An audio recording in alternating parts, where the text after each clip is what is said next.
तो पिछले एपिसोड में हमने देखा कि टियानमिंग, यूवी और शायू को व्हाइट टाइगर मिल गया था, जिसकी मदद से वो लोग डाउजी की हेल्प करने के लिए पहुंच जाते हैं। यहाँ इन लोगों की वजह से डाउजी अपने मिशन के लिए निकल जाता है, जबकि ये लोग बाइफेंग को उसका पीछा करने नहीं दे रहे थे। अब आगे तो नेक्स्ट एपिसोड बिल्कुल उसी सीन से शुरू होता है जहां बाइफेंग को कुछ समझ नहीं आ रहा था कि मैं क्या करूं, क्योंकि वो इन लोगों के साथ फाइट करके खुद का टाइम बर्बाद नहीं करना चाहता था। तभी अचानक ये लोग देखते हैं कि एक साइड से गोंगशू चाओ अपने मैकेनिकल स्नेक को लेकर आ चुका था, जो कि बाइफेंग से कहता है कि इन लोगों को मैं देख लूंगा, तुम यहाँ से जा सकते हो। यहाँ गोंगशू चाओ को जिंदा देखकर टियानमिंग को काफी बड़ा शौक लग गया था। वो कहता है कि बुढ़ाओ, तुम जिंदा कैसे बच गए, जिस पर गोंगशू चाओ जवाब देता है कि मैं इतनी आसानी के साथ मरने वाला नहीं, बल्कि मैं तो यहाँ पर आया हूँ ताकि मैं तुमसे अपना हिसाब पूरा कर सकूं। यहाँ इन लोगों की ऐसी बातें सुनकर बाइफेंग कहता है ठीक है, तो तुम लोग आपस में फाइट करो, मैं चलता हूँ। और ये कहते साथ ही बाइफेंग वहाँ से अपने रास्ते निकल चुका था। जिसके बाद फौरन ही हम देखते हैं कि गोंगशू चाओ अपने मैकेनिकल स्नेक का इस्तेमाल करते हुए व्हाइट टाइगर पर अटैक कर देता है, लेकिन हम देखते हैं कि व्हाइट टाइगर ने बहुत ही आसानी के साथ उसे डॉज कर लिया था। यहाँ इन लोगों ने मैकेनिकल स्नेक के पहले हमले को तो डॉज कर लिया था, लेकिन ये लोग उसके दूसरे अटैक को डॉज नहीं कर पाते, जिसकी वजह से व्हाइट टाइगर को काफी भारी नुकसान उठाना पड़ता है। ये देखकर यूवी, टियानमिंग और शायू से कहती है कि मुझे तुम लोगों की मदद की जरूरत होगी, क्योंकि मैं व्हाइट टाइगर को अकेले हैंडल नहीं कर सकती। इस मैकेनिकल व्हाइट टाइगर को इस तरह से डिजाइन किया गया है कि दो बड़े आदमी इसको कंट्रोल कर सके, जिसकी वजह से मैं अकेले इसे कंट्रोल नहीं कर पा रही। ये सुनकर टियानमिंग और शायू दोनों एक साथ कहते हैं कि आपका हुक्म सर आंखों पर, बस आप बताओ कि हमें करना क्या होगा। इसके बाद हम देखते हैं कि यूवी टियानमिंग और शायू को समझाना शुरू कर देती है कि ये लीवर किस काम का है और ये लीवर किस काम का।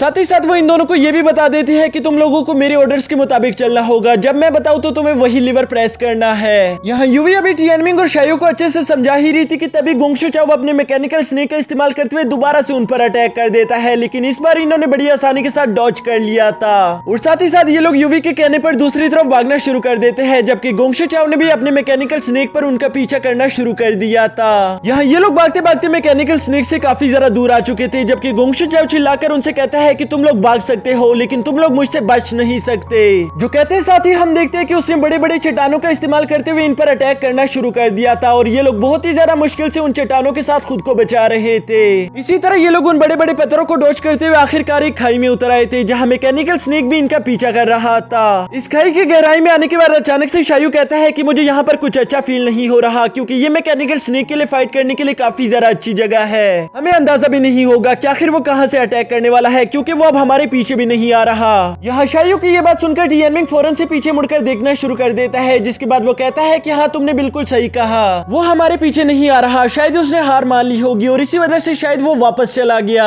यहाँ टियानमिंग की ये बात सुनकर शायू जवाब देता है कि नहीं, तुम गलत हो, तुम गोंगशू चाओ को अच्छे से नहीं जानते। मैंने अपनी लाइफ में बहुत सारी जंगें लड़ी है, तो इसलिए मैं जानता हूँ कि गोंगशू चाओ जैसे आदमी अपने दुश्मन को चौंका देना चाहते हैं, यानी कि वो हमें सरप्राइज करने का सोच रहा होगा। लेकिन कोई बात नहीं, हम उसके आने से पहले ही खुद को तैयार रखेंगे ताकि हम उसको भी उससे बड़ा सरप्राइज दे सके। और ये सब कहने के बाद वो व्हाइट टाइगर को लेकर धीरे धीरे करके उस खाई में आगे की तरफ बढ़ना शुरू कर देते हैं, ताकि वो किसी ट्रैप में ना फंस जाए। इसके बाद सीन शिफ्ट होकर मोई स्कूल के इनर सेक्टम पर आ चुका था, जहाँ मास्टर बैन इनर सेक्टम के दरवाजे को पूरी तरह से क्लोज करने की कोशिश कर रहे थे, लेकिन तभी वो शेंग ने बड़ी तेजी के साथ आकर उस दरवाजे में अपना हाथ फंसा दिया था, जिसकी वजह से वो दरवाजा क्लोज ना हो पाए। और साथ ही साथ हम देखते हैं कि कैलियन के स्नेक भी इनर सेक्टम में इंटर हो रहे थे। यहाँ का ये नजारा देखने के बाद हम देखते हैं कि कैप्टन टाइचुई बड़ी तेजी के साथ आगे बढ़ते हुए वुशेंग को हिट करना शुरू कर देता है, ताकि वो उसे पीछे हटाकर दरवाजे को क्लोज कर दे। लेकिन वुशेंग भी इतनी आसानी के साथ हार मानने वाला नहीं था। तभी कैप्टन टाइचुई फील करता है कि उस पर बहुत सारे स्नेक्स चढ़ गए, यानी कि वो भी उसे परेशान कर रहे थे,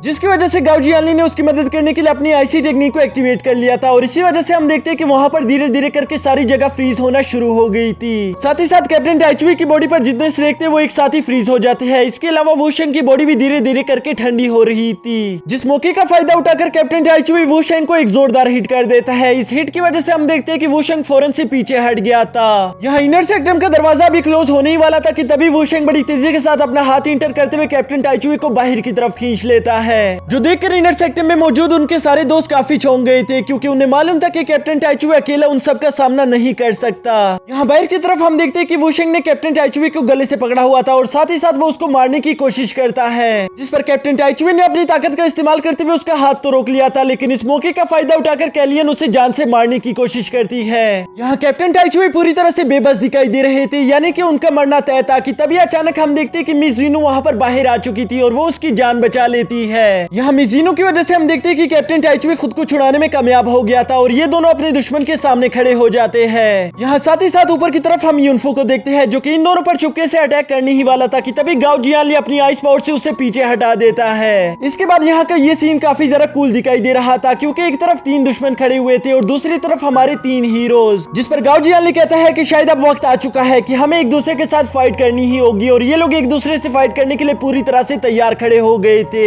तभी हम देखते हैं कि वीजोंग के सामने पड़े हुए टाइमर में 1 घंटा पूरा हो चुका था और जैसा कि वीजोंग ने कहा था कि मैं हर घंटे एक आदमी की जान लूंगा, तो यहाँ घंटा तो पूरा हो चुका है और मिसरोंग के अलावा यहाँ पर कोई वॉरियर भी नहीं, तो इसका मतलब वो मिसरोंग की जान लेने वाला है। ये बात जानकर मिसरोंग के सारे दोस्त काफी ज्यादा शॉक हो गए थे और इसलिए वो काफी तेजी के साथ मूव करते हुए मिसरोंग की जान बचाने की कोशिश करते हैं, लेकिन यहाँ पर दुश्मनों की तादाद काफी ज्यादा थी क्योंकि उन सब के सामने कोई ना कोई दुश्मन आ चुका था और वो इनको आगे की तरफ जाने भी नहीं दे रहा था, जिसके साथ ही हम देखते हैं कि आखिरकार वीजोंग ने भी हवा में अपनी तलवार उठा ली थी और ऐसा लग रहा था कि अब उसको कोई नहीं बचा सकता, वो यहाँ पर मारी जाने वाली है। तभी अचानक हम देखते हैं कि वहाँ पर एक साथ बहुत सारे स्प्लैश अटैक्स हो चुके थे, जिसकी वजह से वीजोंग थोड़ी देर के लिए रुक गया था और वो पीछे मुड़कर देखता है कि उसके सोल्जर मारे गए थे। वहाँ पर इतने ज्यादा धुआं होने की वजह से यहाँ पर मौजूद सारे लोग देखकर काफी ज्यादा हैरान थे कि आखिर ये है कौन, किसने ये सब किया। तभी अचानक कैलियन डरते हुए कहते हैं कि इतना ज्यादा खून नहीं हो रहा, कहीं ये वो तो नहीं जिसके बारे में मैं सोच रही हूँ। और ये कहते साथ ही हमें मास्टर गायनी का रूम और उसके अलावा वहाँ से आने वाला रास्ता दिखाया जाता है, जहाँ उनके रास्ते में चाहे जितने भी वॉरियर्स आए थे